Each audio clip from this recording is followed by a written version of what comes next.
Bom dia a todos. Agradecer muito a presença. Estamos aguardando, está chegando já o nosso relator. Mas, como todos sabem, o tempo, alguns dizem que o tempo urge, outros dizem que o tempo ruge. Então, vamos ficar urge e ruge. E vamos dar continuidade à nossa comissão parlamentar de inquérito, que está na sua 15ª reunião ordinária.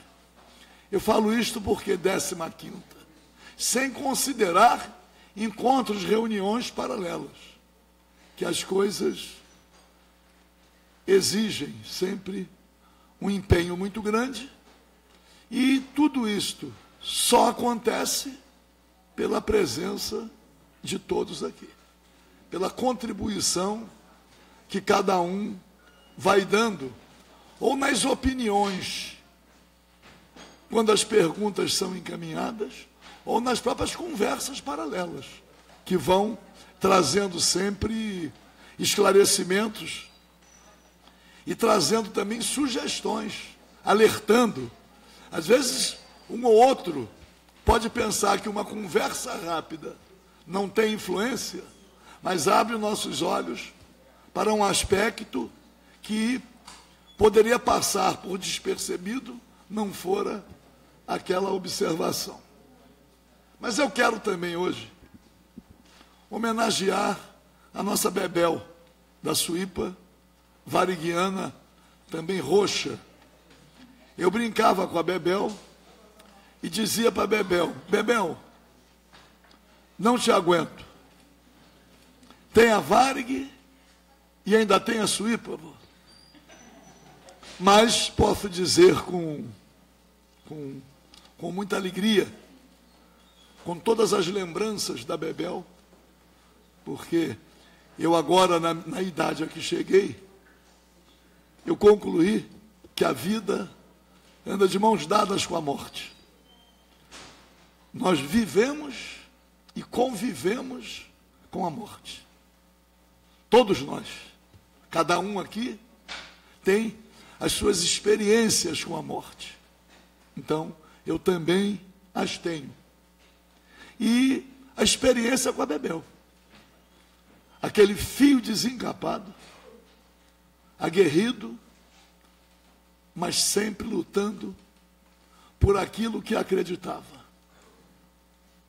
E a Bebel sempre acreditava no melhor para as pessoas, e ela entendia que os bichos também são pessoas. Então, 2 anos hoje de que nós nos despedimos da pessoa física da Bebel.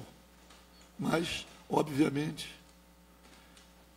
não podemos nunca nos esquecer todas as contribuições que a Bebel deixou na luta em defesa da Varig e na proteção animal e em muitas outras lutas. A gente às vezes faz alguma citação e não lembra quem é o autor. Mas eu não sei se o que eu vou falar, na minha memória, é atribuído ao Fernando Pessoa. Que morrer é apenas não ser. Então, a Bebel fisicamente, a não ser nas fotografias, nos filmes. Então, na convivência, a Bebel apenas não está sendo mais vista no nosso momento. Em homenagem aos mais idosos, dentre os quais eu me incluo, eu tenho por hábito brincar com os amigos e dizer: a partir de uma certa idade, nós caminhamos para frente como se fosse um automóvel, com um espelho retrovisor.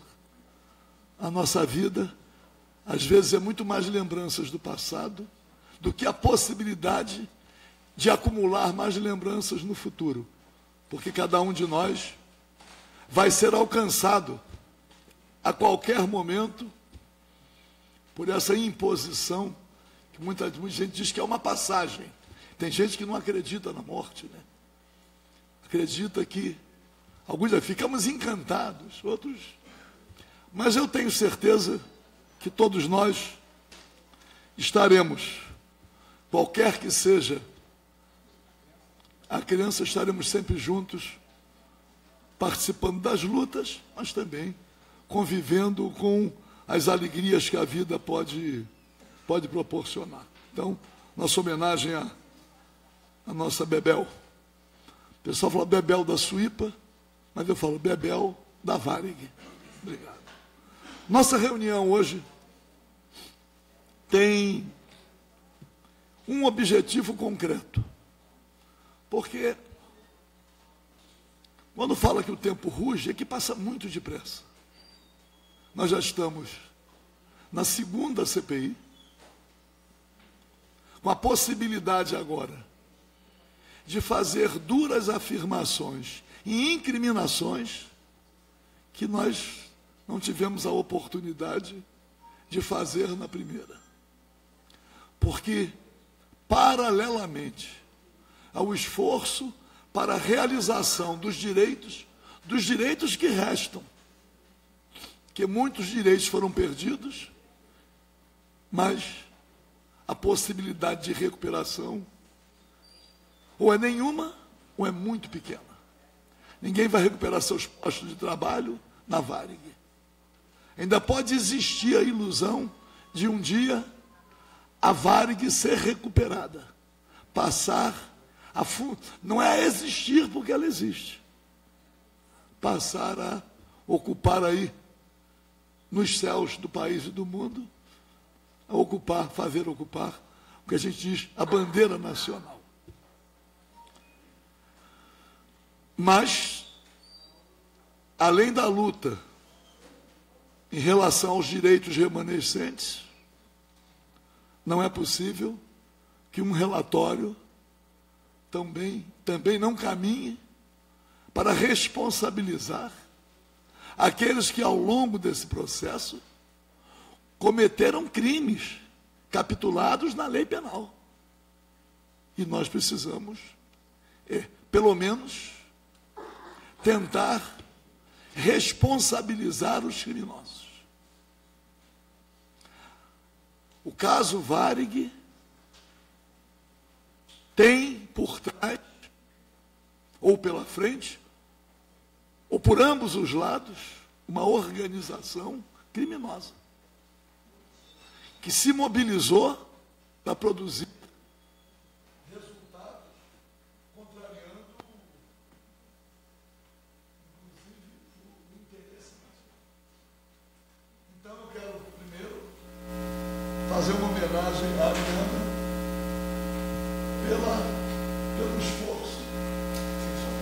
pelo esforço. Cadê o som? Alô? Está com som? Obrigado.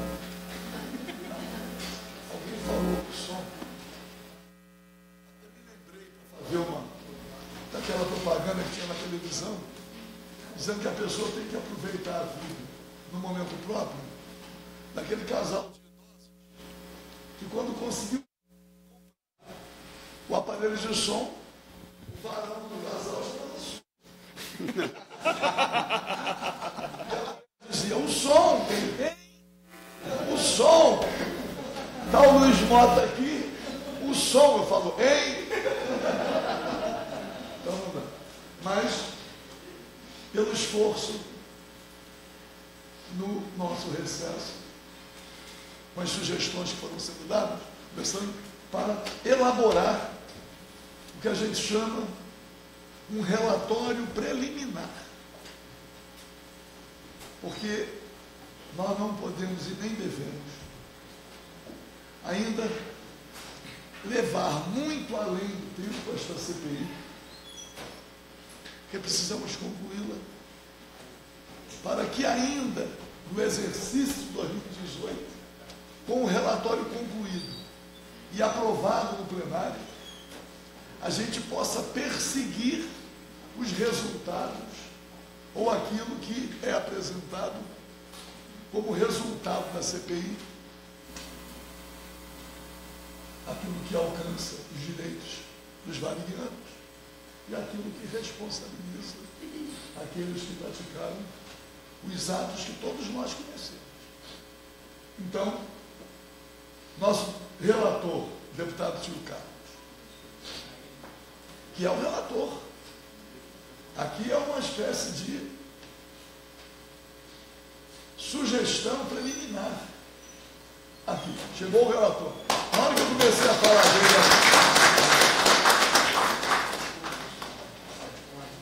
então, deputado Tio Carlos, e também a Sueli. Cadê a Sueli? A Sueli que está ali também, na caneta, né? Porque a Sueli na CPI anterior também estava ali. Então, a Sueli também tem a memória, né? Como todos nós temos, de tudo que foi acontecendo aqui. Eu agora mesmo, quando recebi esse relatório preliminar, eu perguntei: Adriano, tem que ver aquele que renunciou. Ela falou: fulano. Ela logo está ali. Tá, como é que se diz? Que a Sueli está muito jovem, né?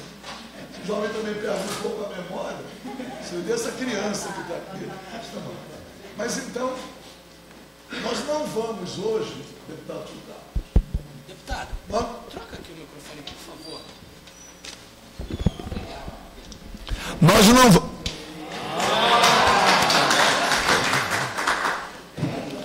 Tinha assim, né? Alguma coisa acontece no meu coração. Alguma coisa tinha. Nós não vamos hoje, nós não vamos debater o relatório. Hoje, aqui não é o relatório. Aqui é um esboço com os fatos todos, procurando relacioná-los cronologicamente, para que o relator, que é o deputado Tio Carlos, e eu quero registrar a alegria de ter tido aqui, estar tendo aqui na CPI da Varig, o deputado Tio Carlos. Pelo interesse que ele demonstra, mas eu quero dizer, pelo amigo que eu conquistei. Deputado Tio Carlos, hoje já nos conhecíamos, mas nunca. O mandato também faz isso. O mandato nos aproxima, mas as justas causas é que proporcionam respeito e amizade. Então, o deputado Tio Carlos tem sido esse instrumento de luta, fortalecendo muito esse caminho, no sentido de uma conclusão para a nossa CPI, que possa representar a verdade. Representar a verdade. Nós não podemos permitir que esse crime fique esquecido e que os direitos, pelo menos, não sejam alcançados. Então, o objetivo hoje é passar a batuta, né, para o nosso relator, que com o Elnio, com o Luiz Mota, com todos que estão acompanhando, para preparar esse relatório final, e nesse ínterim, alguma oitiva, alguma providência, que eventualmente ainda seja necessário, a gente possa marcar mais reuniões. Eu já quero confessar uma coisa, já estou ficando com saudade. Porque como eu falei, 15ª, poderíamos ter mais uma, mais duas, a última, para aprovar o relatório que vai ser elaborado definitivamente pelo deputado Tio Carlos. Eu vou passar, ele já está ali, para ele somente se achar por bem, além das considerações iniciais. Presidente. Ponto. Falei. Não. Quero dizer aos senhores e senhoras que eu me senti honrado por participar dessa CPI, à medida em que é um grande desafio.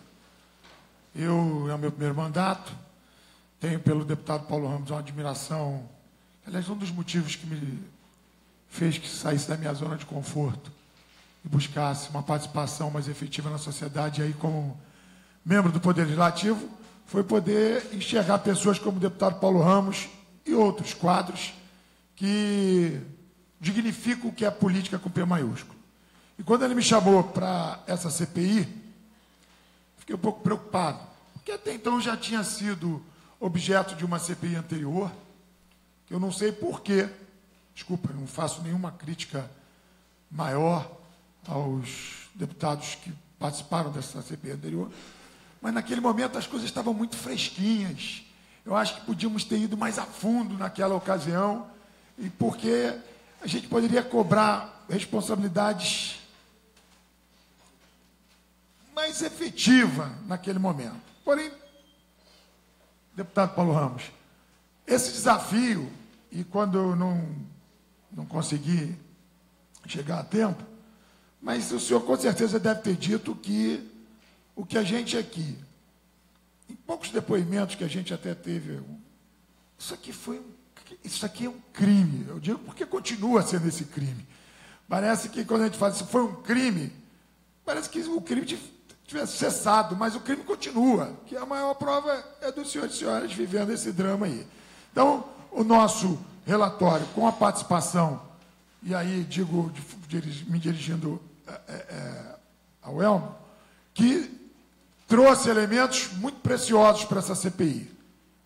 E todos os participantes que estiveram aqui durante todas as oitivas perceberam que a contribuição através de perguntas, com os esclarecimentos, são muito preciosos para que a gente possa chegar ao primeiro relatório. Quer dizer, é um pré-relatório onde a gente vai chegar e apontar de forma muito contundente, e, de novo, não somos os donos da verdade, mas o que a gente presenciou aqui é uma barbaridade. O judiciário tem que se envergonhar. E a gente aqui vê quadros que fazem juramentos, advogados, e até advogados que estão trabalhando e que foram também trabalhadores da Vale, jogando contra. E a gente não entende o porquê disso, aonde vai chegar. A gente vê, por exemplo, o trabalhador perdendo e os escritórios de advocacia ganhando. Daqui a pouco vocês serão devedores, vocês vão ter que arrumar um empréstimo para poder pagar o que está acontecendo aí. Isso a gente está apontando, de novo, aqui. Não é nada que foi criado na minha imaginação, nem do deputado Paulo Ramos, foram frutos de depoimentos colhidos aqui. Nós teremos com certeza, e aí, se for levado adiante, tem gente que tem que ser presa, tem que ser preso, tem juiz, que hoje parece que é desembargador, que terá que responder. Essa, pelo menos na minha humilde contribuição. Então, deputado Paulo Ramos, eu me coloco à disposição, acho que teremos que levar isso ao conhecimento dos demais que ainda não tiveram acesso, para quem possa colaborar, deputado Paulo Ramos, ainda dá tempo. Tá? Eu tenho certeza que a gente, não sei qual é a expectativa de Vossa Excelência, mas para o relatório final, se existe aí dentro de uma cronologia, o que Vossa Excelência vai querer dirigir os trabalhos. Mas eu me sinto bastante contemplado com as contribuições trazidas, e até então a gente quer só mais dar a oportunidade para ver se a gente esqueceu de alguma coisa, que é algo que possa ser enriquecido, para que a gente realmente possa cobrar a quem de direito possa responder. Por tudo, desde a recuperação judicial, né, que foi exitosa, né, a coisa mais escandalosa, qual foi o êxito? Qual foi o êxito? Quem é que ganhou, né, com isso tudo? E parece que a gente vai poder mostrar aqui que tem gente ganhando até hoje com o desespero dos trabalhadores. Tá bom? Obrigado. Obrigado, senhor Carlos. Nós vamos... O site Metrópolis fez uma importante matéria abordando o drama humano que vem fazendo com que os funcionários da Varig sobrevivam. Como vem sobrevivendo e o drama experimentado por muitos. Então foi-me solicitado que fosse passado esse site, esse vídeo, para que todos pudessem ver e ainda compreender que é possível ter força para continuar lutando, que é o que acontece com vocês. Vamos lá, então, passar o vídeo e depois ouvir aí as manifestações. Foram tiradas cópias para que um ou outro pudesse, para que eles pudessem depois. Vamos lá.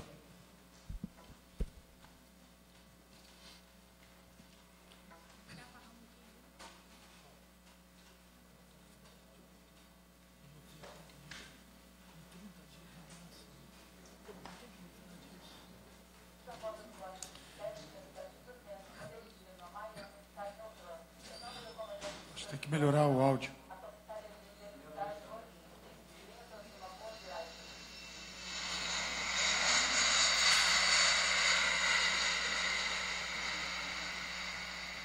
Quando eu parei de voar, eu guardei tudo, arquivei. Falei, nunca mais eu vou usar, mas como hoje, né, eu resolvi dar essa entrevista, eu comecei a reviver tudo, desde ontem. Quando eu fiz contato com você, falei, meu Deus, colocar o uniforme de novo, fazer maquiagem, né? Voltou, muitas coisas voltaram, muitas emoções, os voos que eu fazia, os lugares. Você vicia naquilo, entendeu? Em viajar, em estar sempre fora, em outras cidades. Você não acostuma mais em outra profissão. Se adaptar em outra profissão depois de voar é muito difícil. Quando eu fui demitida, parece que cortaram as minhas asas, sabe? Eu fiquei assim, sem chão, sabe? Quando você fica totalmente sem... Não é possível, eu não acreditava. Eu achava que era... Não é possível, não é possível, não é possível. A emoção que vem é porque a gente achava, a gente não... Sinceramente, eu acho que no fundo todo, quando a gente recebeu o telegrama, a nossa primeira leitura foi assim, isso aqui está errado, isso aqui não é para mim, não é possível que isso esteja acontecendo. Em função da quebra da Varig, eu recebi de presente de aniversário em 2006, foi a minha carta de demissão, um telegrama dando demissão, tinha encerrado as atividades. E a ficha foi caindo, né? E as contas não param. De repente você não tem mais emprego, entendeu? Então eu logo me aventurei, fui trabalhar em outra coisa, sem carteira assinada, é claro, subemprego. Teve uma época que eu tinha 2 empregos, graças a Deus eu trabalhava numa academia de ginástica, dá vontade até de chorar, e numa casa de festas. 2 empregos, eu trabalhava de 8 da manhã até às 9 da noite, mas, sabe, consegui pagar o colégio, não desisti. Isso aqui é minha cama, momentânea, né? Obviamente. Nós já estou dormindo já há uns 2, 3 meses aqui. Colchão inflável. O armário se reduziu a isso aqui. Saco de roupa suja para lavar, uns tênis e as roupas estão aí dentro, roupa de cama, né? E quem me ajuda é esse meu amigo, que é como se fosse meu irmão. Um irmão, né? Que é amigo de infância e que abriu as portas para mim até eu me ajeitar aqui e tomar um rumo novamente, né? O que mais me emociona, assim, é exatamente você vê a quantidade de rato safado, cara, que está levando o seu dinheiro e que conseguem dormir tranquilo, que tem uma estabilidade, que tem uma mordomia, e pessoas passando necessidade, pessoas tirando vida. Eu vou te mostrar a foto do Ricardo, uma pessoa que foi resgatada da rua, cara. Quando nós aqui no Rio ficamos sabendo através de uma postagem no Facebook de um colega que havia encontrado ele na rua, dormindo no papelão, sem se alimentar direito, né? Todo barbudo. E a gente pensou, por mais que a gente não tenha nada, uma condição, mas, poxa, não podemos deixar um amigo, um irmão assim. Aí conseguimos um dinheiro porque ele pôde ficar lá hospedado numa pensão e se alimentando. O colega foi lá, levou ele no barbeiro, fez a barba e tal. Eu falei, aqui eu vou poder te ajudar, pelo menos num lugar para você ficar, tá? E te dar, assim, algumas dicas do que você pode fazer, vender bala no trem, né? Aí depois ele sumiu, o pai dele faleceu, né? Fiquei sabendo que o pai dele, aí ficou ele, a mãe dele também é doente. isso, eu tenho até tentado falar com ele aí e não tenho conseguido.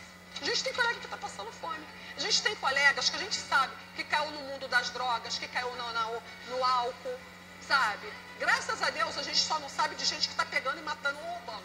Mas que está no mundo da desgraça, tá. Na semana passada, o Guilherme Gotel, entendeu? Ele voou muito comigo. Era uma pessoa ótima, uma pessoa brincalhona, uma pessoa engraçada. Deu um tiro na cabeça, com 52 anos. Como que você fica? Tu fica assim, quer dizer, daqui a pouco vai ser eu.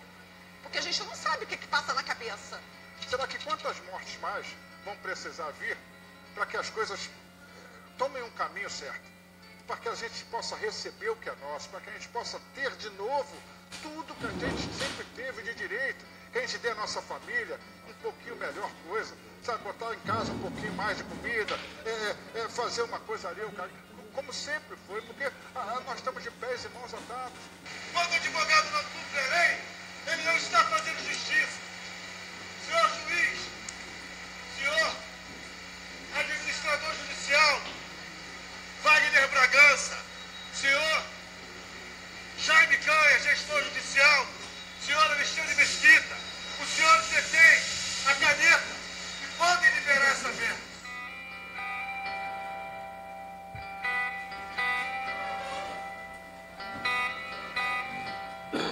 Houve uma verdadeira organização criminosa para beneficiar empresas estrangeiras, ganhar dinheiro e, ao mesmo tempo, levar os trabalhadores a uma situação de sofrimento. Um sofrimento agudo, tendo havido vários suicídios, não só o desemprego, a perda da complementação da aposentadoria. Então, agora, a CPI tem argumentos, a segunda CPI, para apontar os crimes que foram cometidos, individualizando a participação de cada um.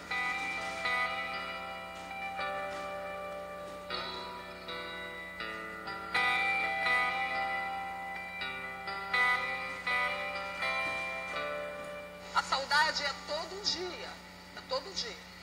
Não tem como você esquecer. Eu sento, às vezes, na beirada da cama, sozinho ali, acordo depois de ter sonhado que estava dentro da aeronave, realizando aquele trabalho, fazendo aquela... né, que era tão prazeroso fazer, aqueles atendimentos, né? Aí eu sento do lado da cama, às vezes eu choro. Eu choro assim, porque foi uma covardia muito grande que fizeram com a gente. Esse barulho de turbina é que tirou a minha audição dos 2 ouvidos. Durante 18 anos, trabalhando na escala de voos, onde tinha que sair, ir à aeronave para uma reconsideração de assinatura, tinha que ir pelos pátios, onde a minha área de atuação, que era a escala de voos, sempre trabalhou em praticamente cabeceira da pista. Então, esse barulho ensurdecedor, era constante. Não tem um que não tenha problema auditivo. E aí eu fui para São Paulo tentar a Gol, tentar a TAM, só que eu tinha o problema da minha perfuração, né? Eu perdi um certo porcentagem da minha audição no ouvido esquerdo, e depois, quando a Varig acabou, eu continuei fazendo o trabalho de informática, prestando serviço para o pessoal do voo, colegas e as pessoas aqui na comunidade também. E aí foi onde eu comecei a fazer o churrasco para poder entrar uma grana, que o computador está muito fraco, não tem quase serviço. Aí montei com a minha esposa também a parte de estamparia, de uniforme, onde a gente faz telas de silkscreen, né? Eu, na época que a Varig mandou embora, eu estava com 48 anos, hoje eu estou com 60.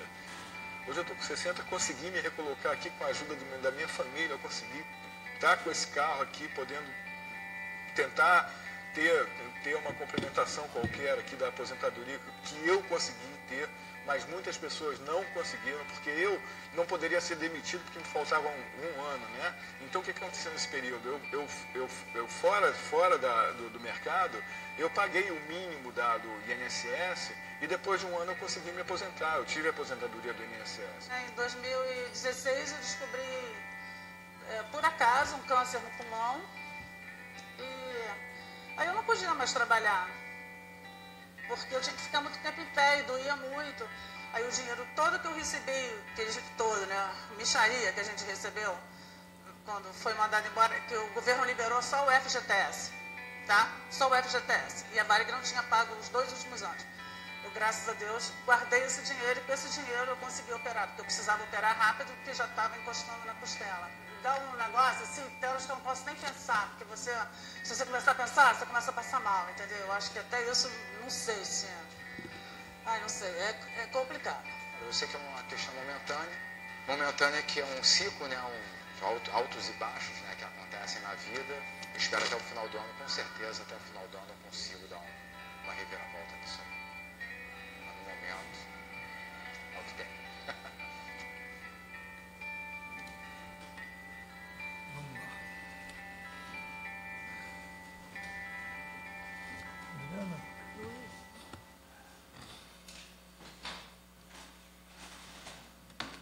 Esse vídeo aqui, eu tenho certeza que, como alguns falaram, mas todos poderiam fazer os depoimentos bastante semelhantes, porque a dor é a mesma, o sofrimento é o mesmo, né? Infelizmente, é o que a gente tem visto. Esse quadro foi colocado aqui durante a CPI de pessoas que já não estão entre nós, à medida em que uns acabaram com a própria vida, mas outros morreram dessa doença, dessa covardia que foi feito com os senhores e senhoras. Então, isso na verdade, é um briefing do que todos aqui conhecem, né? Porque se pararem para fazer uma reflexão, poderiam dar depoimentos tão dramáticos como esses que foram colocados aí. Então, deputado Paulo Ramos, de novo, essa CPI nos causa a indignação, a revolta e o que a gente pode propor dentro do que compete ao Poder Legislativo, tendo essa atribuição de cobrar, e aí do Judiciário, mas também a gente tem que ter uma resposta. Cadê o dinheiro da Aeros? A defasagem tarifária foi a luz no fim do túnel, vamos estar resolvendo o problema? E essa vitória, né, já vem 11 anos, não é isso? 12 anos. E cadê a resposta para a solução do problema?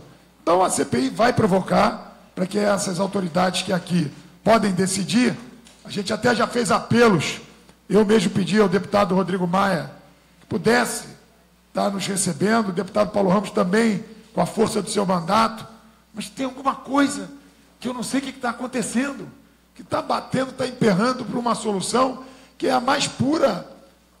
O que vocês precisam é dignidade. Essa vitória agora é dignidade, que é o que vocês estão pedindo aí. É difícil dedicar, vamos voltar o sonho de ter a maior companhia, um orgulho nacional que é a Varig, isso é impossível, mas que pelo menos que vocês recebam, porque, de novo, parece que todo mundo virou as costas, todo mundo, o Poder Judiciário e o Poder Legislativo também, porque eu vou dizer, a força política, hoje Brasília pode dar uma solução, o governo federal pode sim impor uma solução, mas... Então, eu quero aqui, de novo, colocar, deputado Paulo Ramos, que esse drama, a gente vai tentar participar para não minorar, tentar minorar um pouco isso, tentando fazer com que essa CPI possa dar uma resposta que vocês tanto precisam. Então, de novo, a nossa colaboração, nossos mandatos estão prontos a isso, e, de novo, para o relatório final, ainda preciso mais da colaboração de todos os senhores e senhoras. Agradeço muito a participação de todos e estamos aqui prontos para colaborar. Obrigado.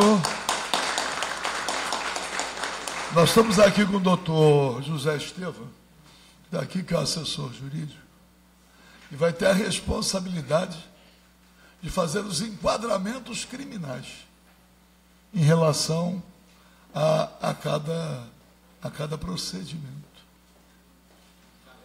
Eu reitero que agora, diferentemente, embora o relatório da primeira CPI tenha sido também muito duro, mas nós estávamos com outras circunstâncias ainda nebulosas.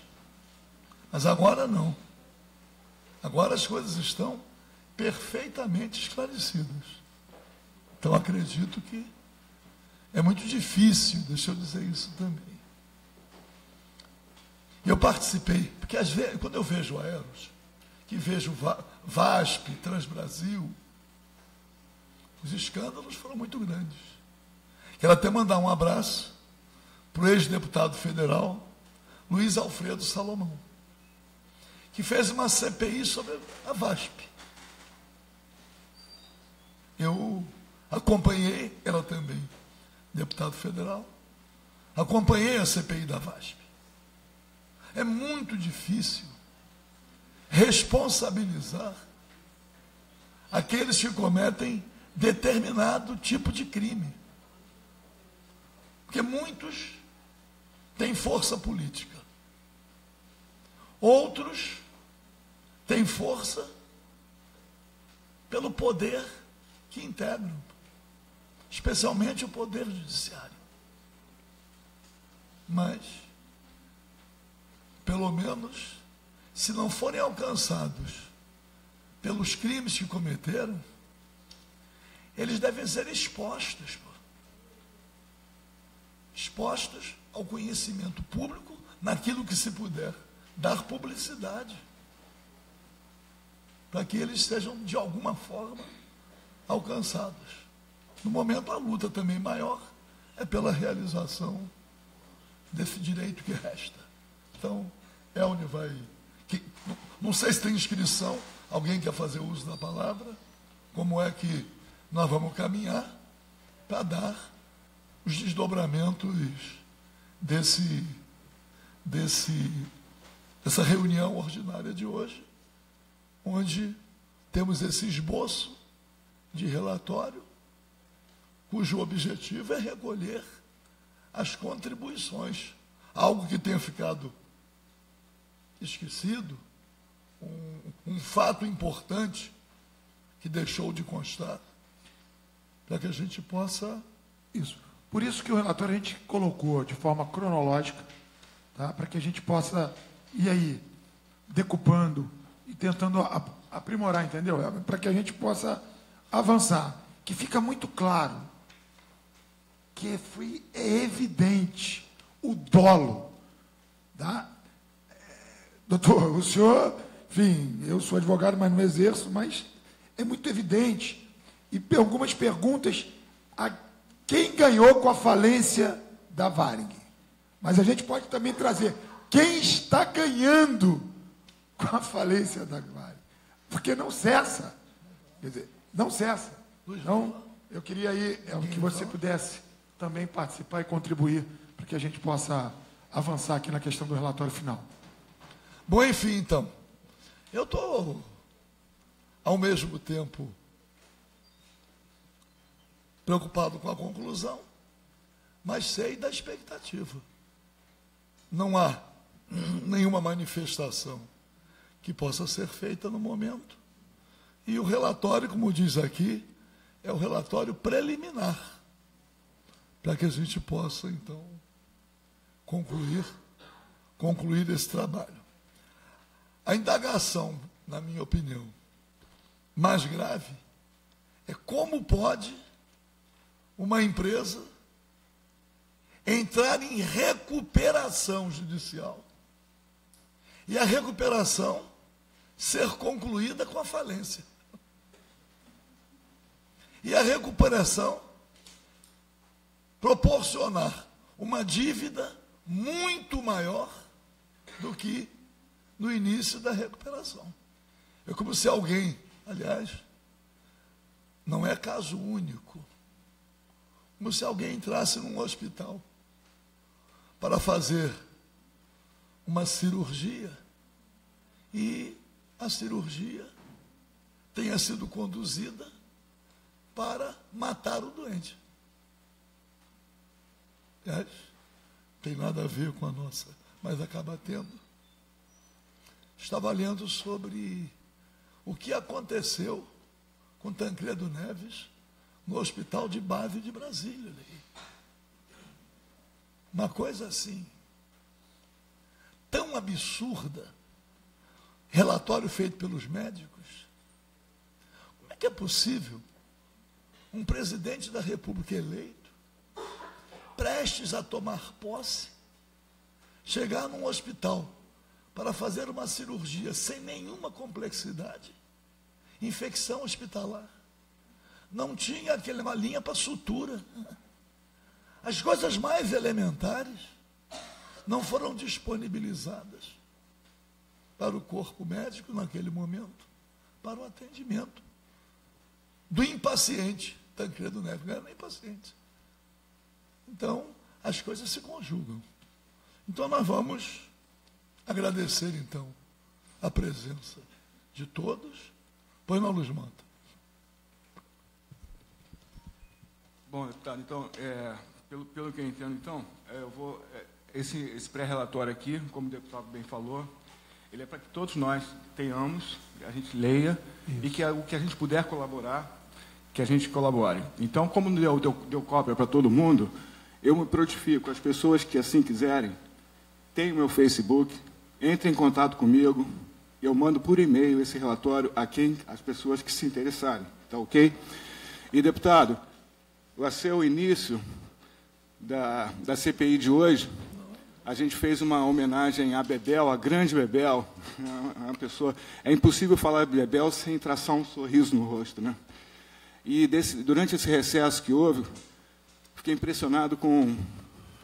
sempre toda a CPI, quando retornava uma semana, a gente tinha sempre 1, 2, 3 pessoas para falar, né? E nessa CPI, nesse recesso que houve, teve uma semana que nos impressionou muito, que foi uma semana que passou, onde em 7 dias... Em 5 dias, nós perdemos colegas nossos, colegas queridos, colegas que foram embora sem receber os seus direitos. E, como dito no vídeo, o mais recente foi esse que não aguentou e deu um tiro, acabou com a sua própria vida, levando ao desespero total, ele finalizou a vida com isso. Então, eu acho que todas essas pessoas merecem também, né? E que a gente possa lembrar dessas pessoas sempre, com essa raiva no peito, dessas pessoas terem ido embora e não foram com a paz que deveriam ir. Muito obrigado a todos, e quem quiser, me passa um e-mail que eu passo o relatório. Não, obrigado. Espera aí. Obrigado, Luiz. Nós não vamos distribuir o pré-relatório.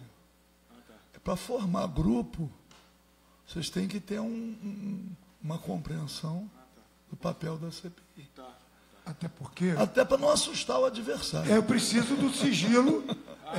Essa é uma contribuição, Luiz, para que vocês entendam, porque isso aqui não pode vazar de uma forma, porque senão a gente está alimentando, porque, de novo, e aí com todo respeito aos senhores, não sei se aqui tem algum, mas a gente tem fogo amigo nesse processo. A gente tem gente aqui que já sentou aqui, e só absolutamente busca criticar e não acrescenta absolutamente nada à luta dos senhores e senhoras. Então, esse pré-relatório precisa ser realmente um dever de casa, e eu, desde o momento em que assumi esta posição, disse que eu não seria capaz de produzir um relatório se não fosse com a participação de todos os senhores, porque, por mais que a gente sente aqui, nós tivemos artistas sentando aqui. Alguns artistas aqui que tiveram capacidade de mentir. Uns a gente foram maus atores. Tivemos um senhor aqui, que eu não vou... que disse, não, meu compromisso em dezembro, eu sou um homem sério. Eu sou um homem da onde eu venho, tem que ter palavra. Mas eu assumo um compromisso. Enfim, jogou a toalha, foi embora, entrou outro que veio para cá com um discurso de que não, estou assumindo agora. Então, é isso. Então, por favor, esse pré-relatório, e aí, você, por favor, que é um grande aliado dessa CPI, no aspecto de que possa estar nos munindo, para a gente não jogar todo o nosso trabalho fora. Tá? Nós tivemos aqui, umas coisas mais assustadoras foi o senhor Gustavo Links aqui, que eu perguntei, o senhor produziu... O senhor teve algum documento? Não. Como é que o senhor fez isso? Eu fiz. O senhor assinou isso? Eu não sei se ele fez... me pareceu até uma pessoa meio... mas eu não sei se aquilo é um estilo. Eu até entendi que era boa fé, mas... Aí depois a gente vai lendo, a gente vai falar assim, como é que pode isso? Então ele vai ter que responder por isso. Tá? Então é a contribuição que eu peço, Tá, deputado? Senão isso vai jogar todo o nosso mas trabalho. Pode. Bom dia, obrigado. Antes de mais nada, aproveitar, eu acho que em nome de todos nós, para agradecer o trabalho da Alerj, que já não é de hoje, numa situação, ela é tão assustadora como o deputado Tio Carlos coloca, é tão inacreditável, quanto é gigantesca, né? Não é uma coisa pequena o que aconteceu conosco, não é uma coisa corriqueira, não é um batedor de carteira, numa situação em que não tem como sobreviver e precisa, eventualmente, comprar o almoço dos últimos 3 dias que ele já passou faminto pela rua. É uma articulação gigantesca, uma articulação, na verdade, de Estado, lamentavelmente, uma articulação de Estado, para destruir a 15ª empresa de aviação do mundo, que é simples de entender, em termos de nação, talvez o ativo mais importante que possa existir hoje no planeta. É o que liga o que nós convencionamos chamar de países, que evidentemente não existem mais. Eu tenho dito agora que o que você tem aqui são algumas reservas de tributação. Possivelmente o que a gente possa dizer que o que nós temos no planeta são conjuntos de interesses que demarcam legalmente espaços onde eles podem tributar os escravos. Engraçado, da mesma maneira que há muitos séculos atrás se fazia, muito igual ao que se fazia há muitos séculos atrás, com seus castelos bem fortificados, protegendo esses interesses, com algumas pessoas do povo que, ou por razões de sorte, ou por razões outras, são carregadas para dentro dessas muralhas e têm o privilégio de, nas festas e nos banquetes, poderem se colocar debaixo da mesa junto com os cachorros dos interesses e comer os restos do banquete, o que é muito bom, porque do lado de fora das paredes do castelo a situação é outra, né? E lá estarão também do lado de fora os que têm que pagar os impostos. Pode parecer, eventualmente, muito melodramático o que eu estou falando, mas eu tenho convicção que se a gente parar e pensar um pouco, certamente não é muito diferente. E a Alerj, agora, já praticamente 11 anos atrás, ou certamente há 11 anos atrás, teve a percepção de que era necessário observar mais detidamente esse processo. Ele estava justamente no começo. E, por isso, difícil até de ter algum resultado prático, porque o que a gente conseguia enxergar naquele momento eram os atos primeiros do golpe e que foram desferidos de uma maneira muito veloz entre dezembro de 2005, quando nós aprovamos um plano que tinha viabilidade, até julho, ou seja, 6 meses depois, em julho de 2007, este plano foi modificado, foi transformado em 3. Foi alterado uma primeira vez em maio, foi alterado uma segunda vez em julho. Todas as 2 alterações, tecnicamente, só para impedir a efetiva recuperação. Senão a empresa teria se recuperado. E da mesma maneira que foi colocado aqui que nós temos fogo dentro da trincheira, tivemos lá. Nós tivemos colegas que já eram aposentados, que dirigiam a APROS, que foram convencidos por um sindicato a pedir a liquidação do plano, dos 2 planos. Essa situação toda, eu estive relendo o relatório, deputado, da primeira, e certamente os senhores fizeram isso para retornar. É impressionante a quantidade de informações que foram reunidas naqueles dias, naquelas oitivas, os depoimentos e, principalmente, a base, uma vez que aquilo era um processo vivo e muito recente, o que mais se colheu foram projeções, não posso nem dizer otimistas, porque a palavra é pouco, mas projeções de que a solução estava dada. Era quase impossível, nós tentamos de várias maneiras montar algum tipo de caso jurídico naquele momento, porque o esforço que o conjunto do Estado fez para simular o processo dava o benefício da dúvida para qualquer um. Era preciso passar os anos. E, novamente, a Alerj soube, no momento exato, recolocar o assunto em pauta. E vendo aqui o resultado preliminar, a leitura que eu fiz do resultado preliminar, ficou muito interessante, no sentido de que aquelas previsões todas se esvaziam, a verdade aparece claramente. É muito bom que tenha havido a primeira, porque é possível um ponto de comparação, porque senão não haveria comparação. Estaríamos hoje aqui vendo tudo isso, sem a possibilidade de olhar e entender bem como se desenrolou. Porque os atores estiveram aqui nessa sala, todos os atores desse processo, cada um deles dizendo a sua própria versão da verdade.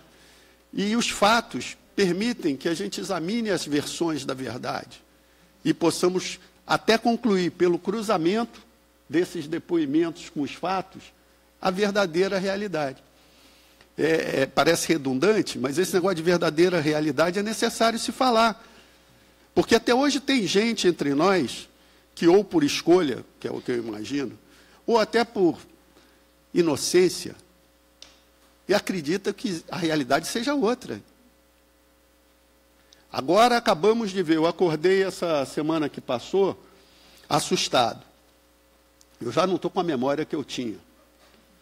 Aí, de repente, eu acordo e vejo uma declaração do administrador judicial Wagner Bragança, que esteve aqui conosco, o Alexandre Freileben, tal, declarando que iam distribuir, fazer um segundo rateio com 70 milhões de reais para pagar uma parte do nosso negócio. Eu falei, rapaz, eles não podem fazer isso porque eu estou com um agravo lá no STJ, e eles já mostraram para a gente que esse agravo impede o rateio.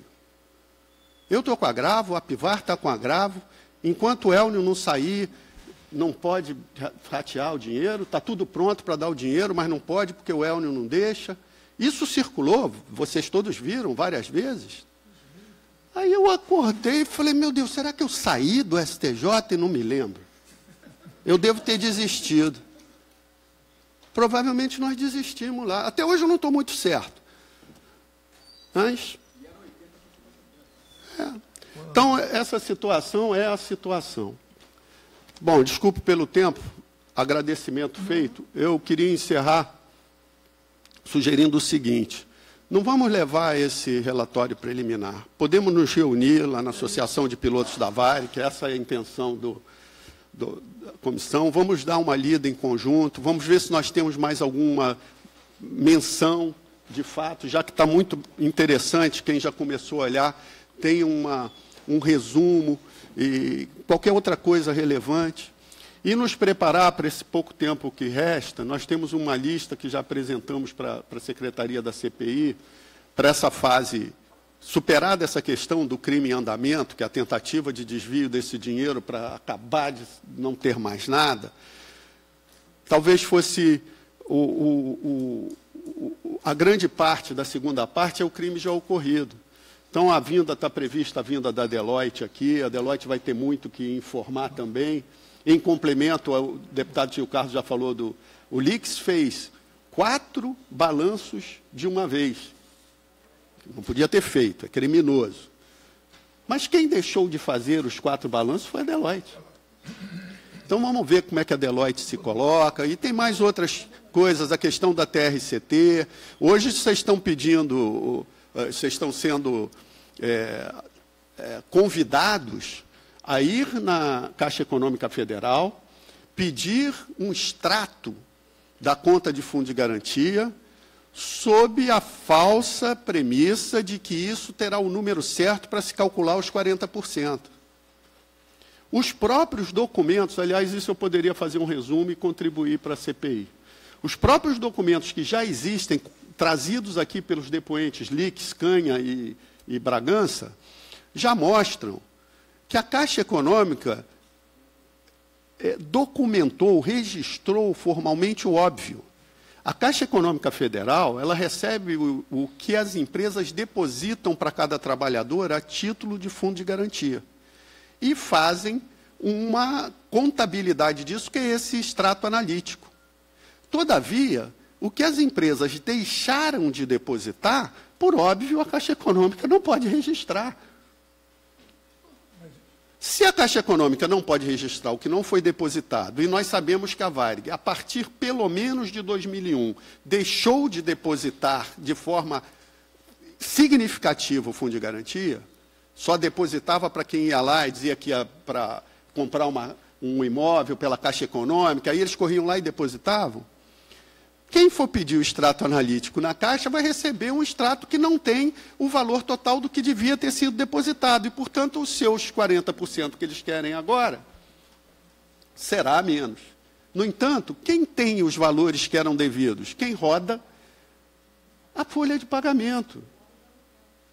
E esse documento todo está na mão deles, que se recusam a dar. O Wagner Bragança sentou-se ali onde o doutor José Estevão está sentado, na primeira reunião que ele esteve, o deputado Tio Carlos fez a colocação e disse: isso é um absurdo. O TRCT, deputado Bebeto, levantou a questão daquele lado, eu estou quase com a memória aqui, para coisa antiga eu lembro, se não lembro para coisa nova.